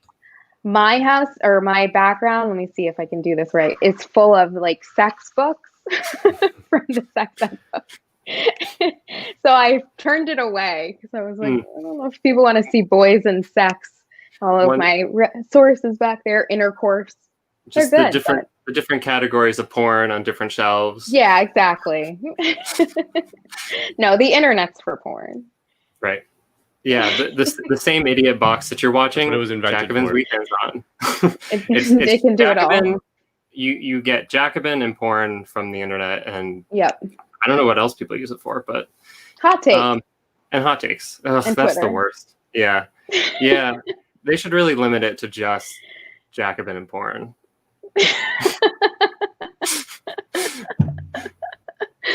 Work on that campaign, Kale. Oh yeah, that's the next phase of the YouTube rollout. I'm just stalling That'll right be now. great for the lab. You're just waiting for questions? Yeah, where are the questions, comrades? I do not know how this works. So I'm sorry. I see I see comments, a lot of them, but I don't know where the questions come in. Is it the same place? Give me a brief lesson here. It's the same place, but then it'll be a different kind of notification. It'll be a super chat. And so the whole thing is people drop us a couple bucks and ask us a question. Did I miss one? Okay. Somebody said, what up? Okay. Word up. Yeah, now they know we're looking at the comments. We broke the fourth wall again. Yeah, but it never works. It never works. We're all still in our rooms, and except for Nando's at the dentist. Scroll up to not that one. Where is sports? Sports leader asked a question. I don't see it. I don't know. Maybe Matt Karp has a question for us. We can throw Matt back on to. Matt, what haven't we answered yet? I don't wait. So the theme of the shtick is you're supposed to ask questions. I mean, look at some of the comments. Okay. I'm useless. No worries. All right. Well then, we'll see you later, dude. So Champagne Communista asks, do you think Biden should be trying to mobilize new voters based on working class issues, or just mobilizing his base where he barely beats Bernie with it? We just had a whole conversation on that. I think, of course, we all think like the key to power is to mobilize as many working class people as possible, but like he's not gonna. Look at who he's centered around, like who's around him in his campaign. Look at where the money's coming from. Even if his biggest issue is that like he can't even communicate like the political project that he's advocating for, that like he's an ineffectual like neoliberal in some ways of like even articulating like, you know, austerity with a smiley face. Like, well, I think part of it though is like, you know, I remember I took a poli-sci class in college and our professor was like, okay, if you're going to build a store in a neighborhood And there's one store here. Where do you build your store? And all of us thought, oh, we're going to go into like the other end of the neighborhood. And he's like, no, you build it directly next to the other store because you get all their traffic. I think he's really looking at, who were Warren supporters, who were Buttigieg, Klobuchar. I'm going to forget some of the other ones. But Harris, that was it. He can scoop those people up with, kind of the basic thing that he's already been doing. And at the same time, he can court like Halliburton Democrats and disaffected Republicans who want the kind of old school, like policy driven, strong leadership that they don't think is happening with Trump. I think these disaffected Republicans are really upset with him, going to like fighting with China, right? All of these tariffs. I think they're wanting something more similar to what Biden is proposing. And I do think he's weak. I think he's like a frail candidate. But I also think that's part of the calculus of the Democratic Party. They know why Bernie lost. They never had any illusions about that. And they're only going to try to court the left when it really matters and can really make a difference. And I think they will do that to a certain degree. But I think for the most part, they're going to be going after that coalition of people who was behind Warren, Klobuchar, so-and-so, the other one, and disaffected Republicans. Mm-hmm. Nando, do you have thoughts on that? You back? On Biden's electoral strategy? Yeah, I mean, I think that he's gonna go hard on. He's not gonna try to do the Ed Markey. He's just not gonna try to do that like what Ed Markey did, and try to rally around Green New Deal and Medicare for All. He's gonna try to eke it out with the strategy of appealing to suburbanites, essentially, which is going to make the race tighter than it should be, because I think those suburbanites want to vote for him, but at the end of the day, they don't really trust the Democrats on the issues that they care about the most. They really just in their bones don't trust them, but they just don't like Trump. So he's gonna try to squeak it through in that strategy. And if he does win, I think it will probably be a squeaker. It's not the big lead in the polls that he had 2 or 3 months ago is evaporating so quickly, and he's just not going to do anything to change that dynamic. I can't see anything unless something big, some exogenous force, it's like something really big and new happens with the coronavirus or something like that. It's not, he's not going to do anything to reverse that trend. So it's a matter of whether that trend is going to not converge in time for the election. Right. And we should, the existing endogenous forces of coronavirus, of the recession, all these factors, and the fact that an opposition candidate to Trump is probably going to barely squeak it out, means that what Biden and that political coalition is it's in its dying days. It's becoming a smaller and smaller coalition every 4 years. And so, we'll see if the left is going to be able to muster up the forces that, Matt was talking about a moment ago, of being able to outnumber the Halliburton Democrats. Yeah. Hopefully we can, but God, I don't want to speculate on the future. Who knows? The future is going to be bad, either, folks. Yeah.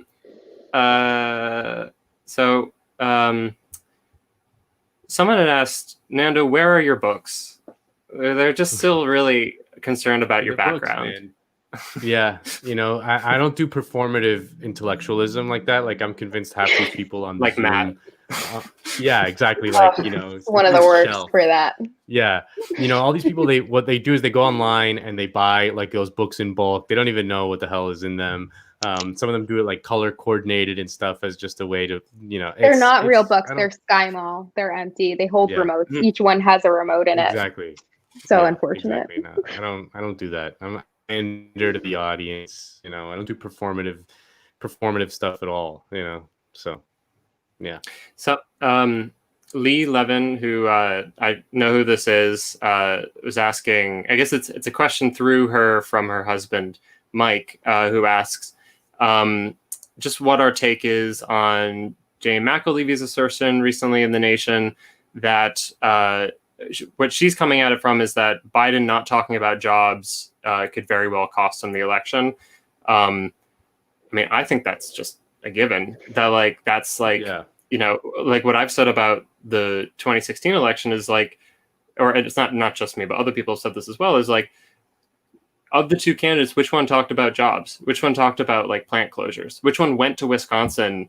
And even though he was like completely full of shit, like you talk about jobs, you will, and the fact, like talk about people's actual economic reality that they've experienced. Like you'll get some people to say, fuck it, you know, like, I got nothing else to lose. I might as well like jump on board with this. You know, hopefully we don't get, you know, a total recreation of 2016, but I don't put it past the Democrats to lead us into that future. So the old Clinton cliche is still true. It's the economy, stupid. You know, like that's one of those conventional wisdom things that still holds up. And the candidates who talk about that the most are the ones that win. I mean, the culture war is just poison. It's absolutely poison electorally. You know, it's interesting on Joe Biden's website. It's called Joe's Vision. He does talk about jobs. He talks about jobs and economic recovery for working families. He talks about creating like opportunity and access to jobs. He doesn't seem to do it in his events. And what that makes me think is that the strategy of not talking about jobs is like a kind of dog whistle to upper middle class suburbanites, because he does say we need to build back better. We need to build the country back better. It's kind of saying like, let's get back to normal. Let's get things going again. That to me does seem like it would really appeal to that constituency. They're just like, we're over it. We're tired of the protests. We're tired of the rioting. We want things to be the way they used to be. And then in these kinds of like more unpacked policies on his website, in his platform, he talks about creating opportunity, right? Creating opportunity for jobs, creating opportunity for working mothers is one of the things in his Biden's plan for women, Biden's agenda for women. Sorry, that title creeps me out, so I had to say it in full. Oh yeah. And so I think like, you know, I think part of that is absolutely right. I think that the Democratic Party in general has been ignoring what people are actually going through. When they made fun of Trump for talking ad nauseum about like how inefficient toilets were and refrigerators and stuff, they were basically like shitting all over what every dad in the world cares about. If you said to all the dads, my platform is close the kitchen door because I'm not paying to heat the out of doors, right? My platform is like, let's make the thermostat stay where it is. You'd get a lot of people on your side. Like that, people relate to that, and they relate to it because they are making those decisions. They are making those considerations about energy use. And he's going around delivering these things being like, your dishwasher is wasting money and that's money out of your pocket every day. You might as well pour it down the drain, and your toilets are using all this water. And all the Democratic establishment does is laugh and laugh and laugh. And it's perfect because it makes them seem so out of touch, and they don't even have to say anything, right? They don't even have to, you know, vocalize any disdain for working class people making these considerations. They just have to snicker and laugh, and it plays right into his hand. And I think, like, you know, we've seen this from the beginning of these campaigns.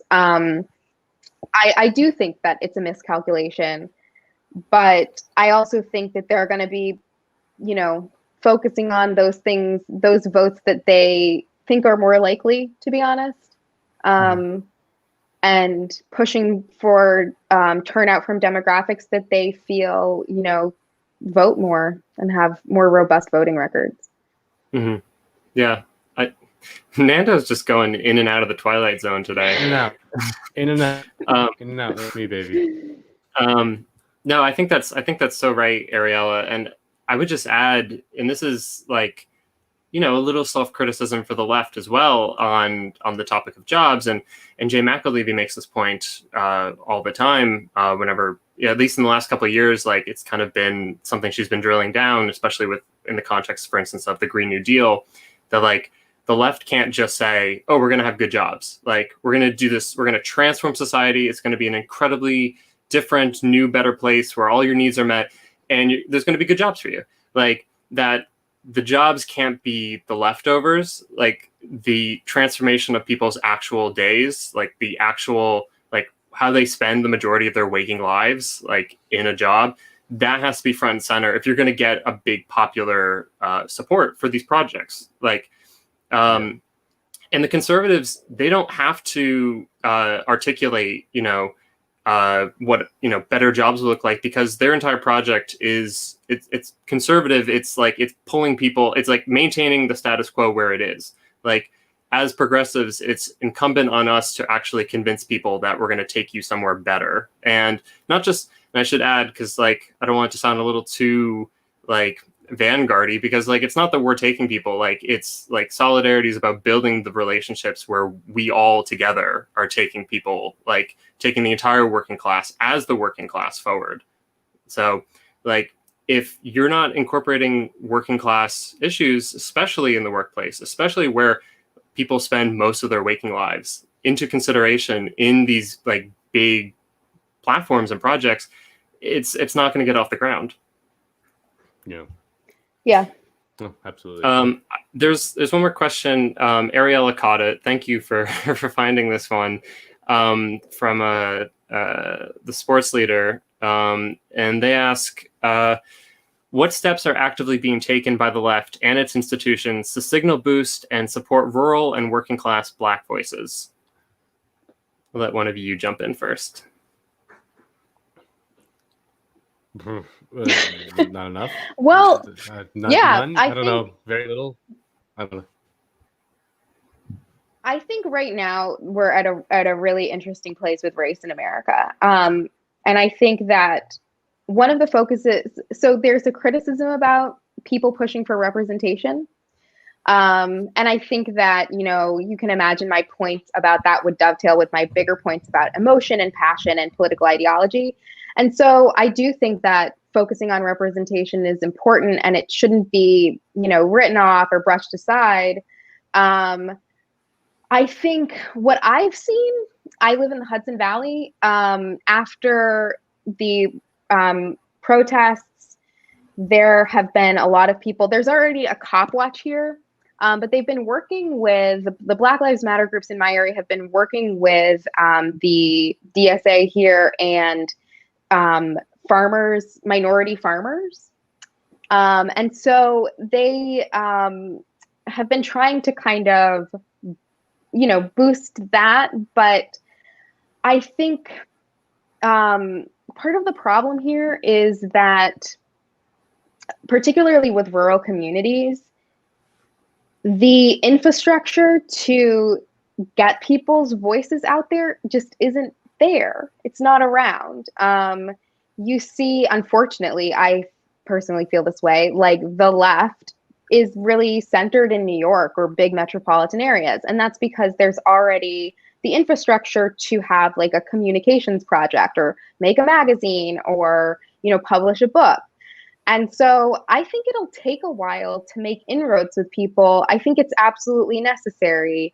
But I do think that, we're behind. And part of that is because the left is pretty new at this point, right? And it's emerging with new considerations. And a lot of that is focusing on uplifting people or including people and being equitable about the way that works. And we have to reckon with, the kind of structures that mediate the way information is disseminated and mediate like who has access to that stuff.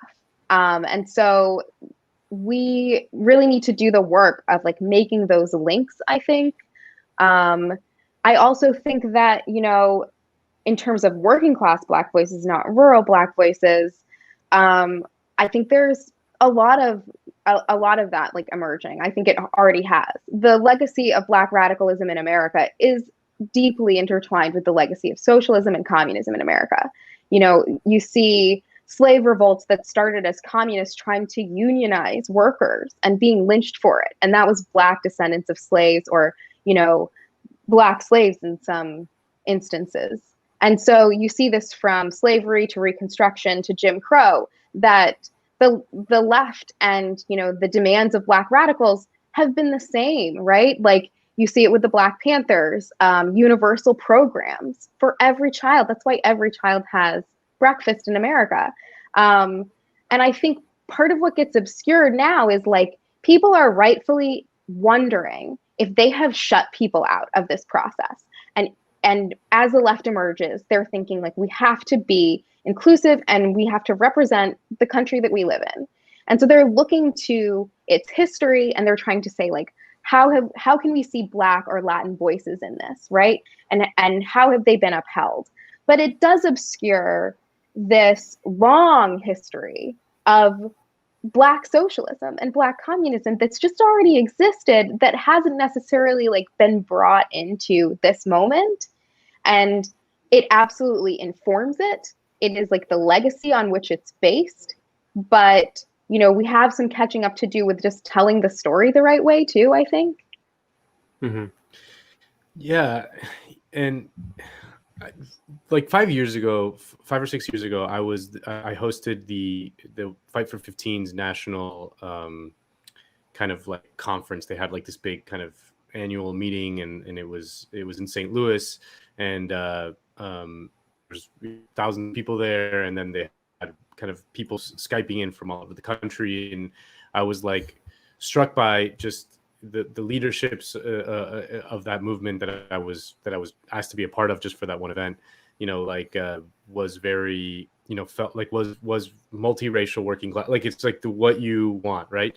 But none of that hasn't translated to, you know, they haven't like the whatever to whatever degree like the left has like some, you know, both media institution, media clout, or political institutions like have not, you know, they did not. None of those people kind of came and became, you know, big members of the Bernie Sanders campaign, or, you know, absorbed by left media in any way. And I always wonder if that was just kind of like a missed opportunity, because those people actually won victories, right? You know, to the extent that, you know, the left has won victories in the past couple of years. The Fight for 15 movement has won victories in places that you would not expect them to win victories. And it just seems like it seemed like to me like it was like a missed opportunity that you know we just didn't take. Mm-hmm. Yeah. Yeah. And by the way, Weekends is currently signal boosting me because I'm from Maine. And when I grew up there, I was like one of, I don't know, like 17 Black people in Maine. But it's changed. And well, now it's 16.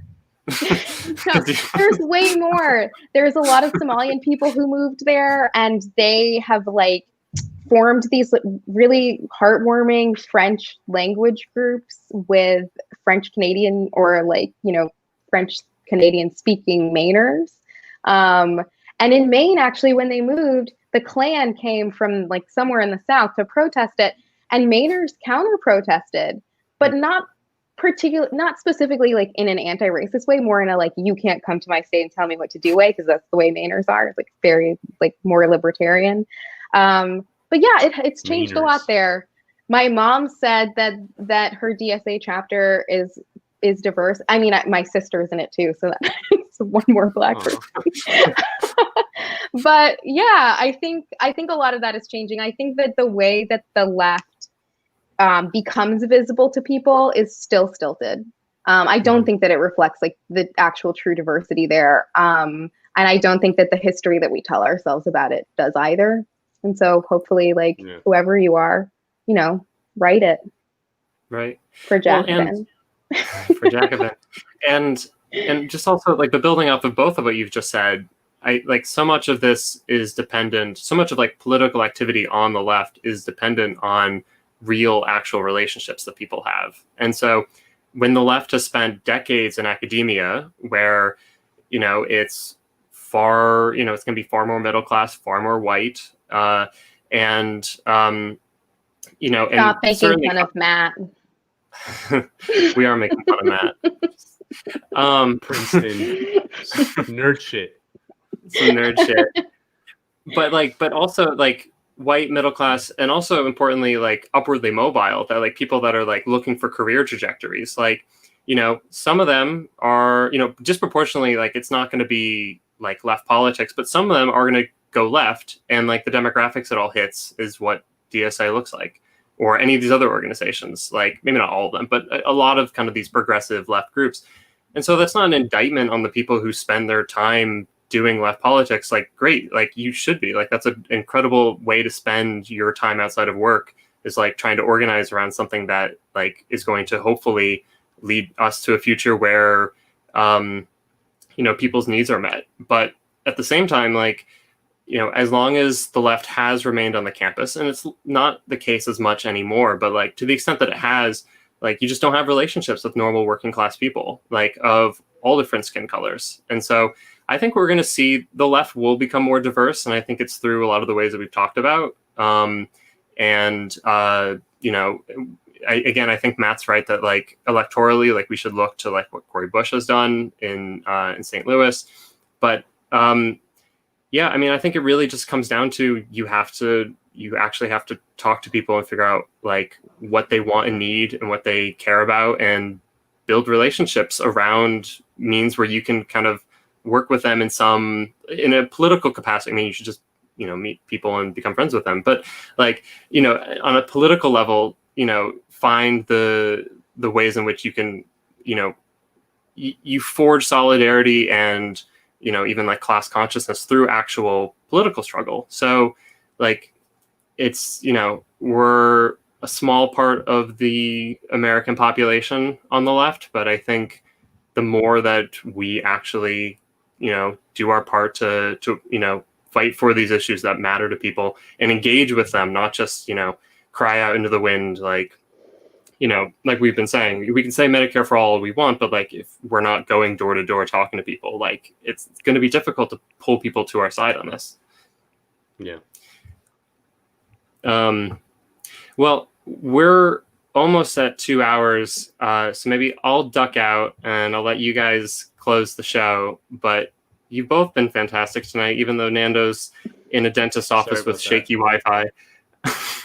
I don't blame you. It takes so long to get into the appointment. You might as well do something in between. No. They can only squeeze me in right at between 10 and 12 Pacific, right when I tape Jacobin weekends. And I was like, okay. Mm-hmm. You know, actually, when the Wi-Fi was ducking out, I was actually getting a teeth clean, and then they would come back, and yeah. I think it came through a little, heard that, yeah. Yeah. But thank you both.